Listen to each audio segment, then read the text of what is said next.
Gandang umaga mga favorite prisoners. Kung buhay pa kayo, congrats, hindi pa kayo bulagta. Ay, putya, nito tong sa sinaing wala makain, kunukulo na tiyan ko. Grabe, kung ganito araw-araw, dapat may libreng Skyflakes man lang.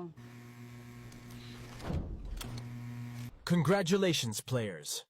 Total earnings from the previous Patintero round, 2 billion pesos. Tangina, mas okay pa to kaysa sa call center. May 2 billion na ako, wala pang headset. Kung manalo kahit sino sa inyo, pabili naman ng ref ha. Ako pa bibili ng ref sa'yo, kahit ice tubig di kita bibilhan. Ay nako, hindi pa nga ako nakakakape, laro na naman. Baka sumakit na tuhod ko niyan. Parang field trip, pero yung destination, impyerno. Tumbang preso, lata sa gitna, tsinelas sa kamay, matamaan kayo, edi deads kayo. Sus Mariosep, tsinelas lang pala. Akala ko may barilan na. Game 2. Tumbang preso. Ready na ba kayo? O gusto nyong matumba bago pa yung lata?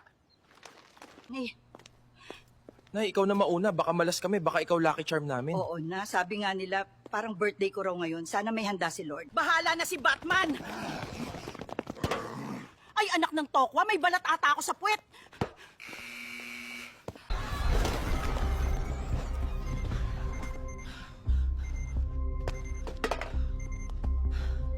Game continues. One more mistake, tanggal. Focus, players! Nakataya buhay nyo sa tsinelas na hawak nyo. Nay, ganyan rin po itsura ng tatay ko bago tumaya sa sabong. Bagsak din yung manok. Tumahimik ka.